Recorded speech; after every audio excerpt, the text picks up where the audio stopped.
সুবহানাল্লাহ। উলামা যারা আছেন, উস্তাদ যারা আছেন, আমি আপনাদের কাছে বিনয়ের সাথে অনুরোধ করতে চাই, আমরা যারা আলেম মানুষ, আমাদের শুধুমাত্র ক্লাসিক্যাল লেখাপড়া শুধু পাঠদান করলেই হবে না। আমরা হলাম রাসূলুল্লাহ সাল্লাল্লাহু আলাইহি ওয়াসাল্লামের ওয়ারিস, রাসূলুল্লাহ সাল্লাল্লাহু আলাইহি ওয়াসাল্লামের উত্তরাধিকারী হলাম আমরা। আমাদের নীতি, আমাদের আদর্শ এমন হতে হবে যে আমাদের কথা কাজ করবে সব সময় রাসূলুল্লাহ সাল্লাল্লাহু আলাইহি ওয়াসাল্লামের মহব্বত প্রকাশ পাবে। আমাদের কথা কাজ সব দ্বারা আল্লাহ তাআলার মহব্বত প্রকাশ পাবে।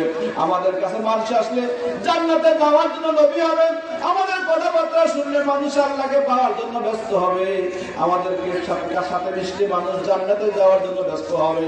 কিন্তু আজকে দিয়ে দেখা যায় আলেম ওলামা সাধারণ মানুষ সব দুনিয়াদার হতে চলেছি। আমাদের কাছে মানুষ আসলে দুনিয়ার কথা শোনে, আমাদের কাছে মানুষ আসলে দুনিয়াবী বিষয় শোনে, কিন্তু আলেমদের চরিত্র আল্লাহ তাআলা বর্ণনা করেছেন, ইন্নামা ইয়াখশাল্লাহা মিন ইবাদিহিল উলামা। আলেমরা হলো আল্লাহ তাআলাকে সবথেকে বেশি ভয়কারী বান্দা। যদি কোনো ব্যক্তি, যদি কোনো আলেম আল্লাহ তাআলাকে সত্যিকারে ভয় করে, তখন কোনো ব্যক্তির সাথে তার বন্ধুত্ব হলে ওই বন্ধুত্বের মাপ কাটিয়ে হবে আল্লাহকে ভয় করা। বন্ধুর মাধ্যমে আল্লাহকে ভয় করা শিখবে, ছাত্র শিক্ষকের মাধ্যমে আল্লাহকে ভয় করা শিখবে, ছাত্র শিক্ষকের মাধ্যমে জান্নাতে যাওয়ার লোক পয়দা হবে, ছাত্র শিক্ষকের মাধ্যমে রাসূলুল্লাহ সাল্লাল্লাহু আলাইহি ওয়াসাল্লামের ভালোবাসা শিখবে, ছাত্র শিক্ষকের মাধ্যমে রাসূলুল্লাহ সাল্লাল্লাহু আলাইহি ওয়াসাল্লামের সুপারিশ পাওয়ার জন্য ব্যস্ত হবে, ছাত্র শিক্ষকের মাধ্যমে রাসূলুল্লাহ সাল্লাল্লাহু আলাইহি ওয়াসাল্লামের জিয়ারত পাওয়ার জন্য ব্যস্ত হবে, ছাত্র শিক্ষকের মাধ্যমে রাসূলুল্লাহ সাল্লাল্লাহু আলাইহি ওয়াসাল্লামের শব্দযোগে সাক্ষাৎ পাওয়ার জন্য ব্যস্ত হবে। তখনই পরে আমি আপনাকে আলেম হওয়ার মতো সাহস করতে পারি। সম্মানিত হাজিরিন, আজকের দিনে এই বিষয়গুলো দিন দিন আমাদের সমাজ থেকে হারিয়ে যাওয়ার কারণে আজকে সার্টিফিকেটধারী আলেম তৈরি হচ্ছে, কিন্তু আদবওয়ালা আলেম তৈরি হচ্ছে না। আজকে ছোটরা বড়দেরকে সম্মান করে না, ছোটরা বড়দেরকে সম্মান করে না, বড় ছোটদেরকে স্নেহ করে না। অথচ রাসূল পাক সাল্লাল্লাহু আলাইহি ওয়াসাল্লাম বলেছেন, মান লাম ইয়ারহাম সগীরানা ওয়া লাম ইউক্কির কাবীরানা ফালাইসা মিন্না। যারা ছোটদেরকে স্নেহ করে না, বড়দেরকে সম্মান করে না, তারা আমাদের দলভুক্ত না। কিন্তু আজকে আমাদের সমাজে দেখা যায় অধিকাংশ সন্তান নিয়ে পিতামাতা ব্যস্ত, সন্তানরা আজকে পিতামাতার কথা মানে না, সন্তানরা আজকে বড়দেরকে সম্মান করে না, আজকে সন্তানরা নামাজি না, আজকে সন্তানদেরকে আমরা জান্নাতের বর্ণনাগুলো শোনাই না।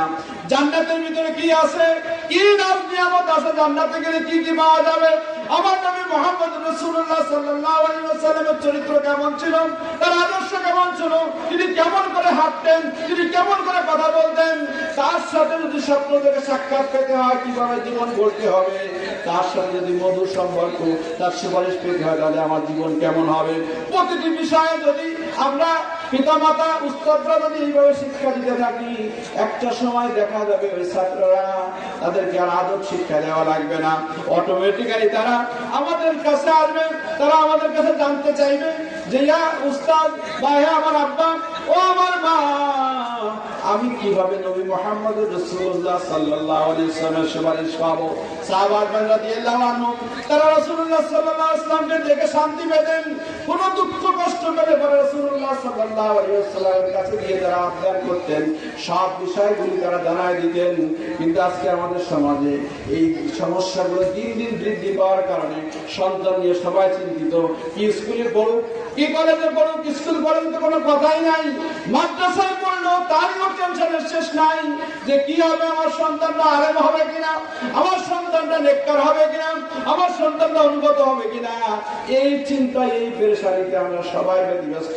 এইভাবে যদি দিনটা আমাদের চলে যায়, সময়টা যদি এইভাবে আমাদের চলে যায়, তাহলে কিন্তু আমাদের সমাজ কোনোদিন পরিবর্তন হবে না।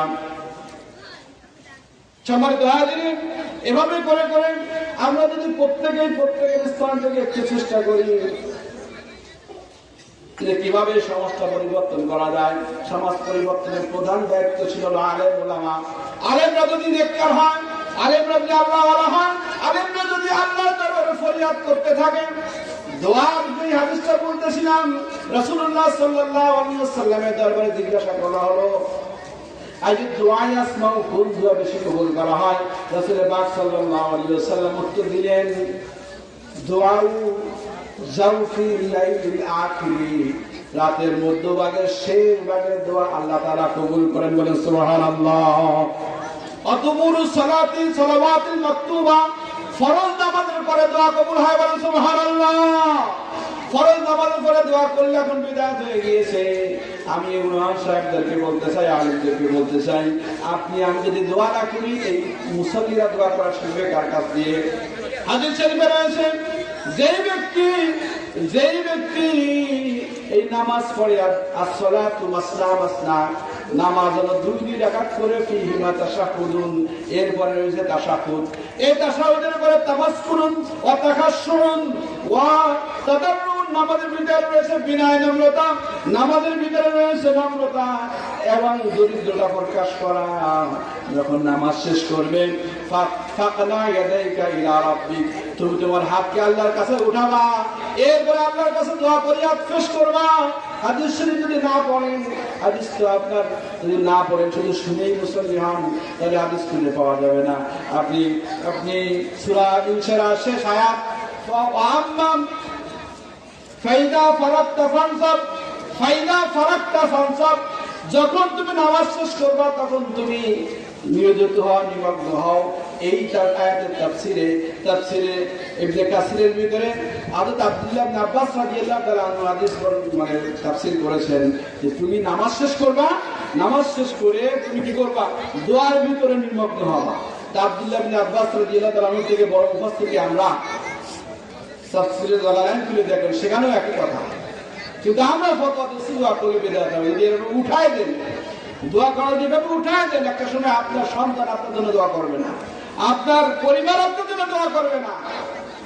হাদিস পড়েন, তাফসীর পড়েন, এরপরে ফতোয়া দেন। ফতোয়া শুধু শুনলেন কিন্তু পড়লেন না। আলেমদের উচিত হলো ফতোয়া পড়ে তারপরে মানা। যে আলেম যদি ফতোয়া না পড়ে ফতোয়া দিতে থাকে, তাহলে একটা সময় কি হবে? একটা সময় দেখা যাবে আলেমরা নিজেরাই, হাদিস শরীফে আছে যে কিয়ামতের আগে এরকম হবে যে আলেমদের থেকে ফিতনা বের হবে, আবার আলেমরা সেই ফিতনায় পড়েই মারা যাবে। পড়াশোনা করতে হবে, পড়াশোনার কোনো বিকল্প নেই।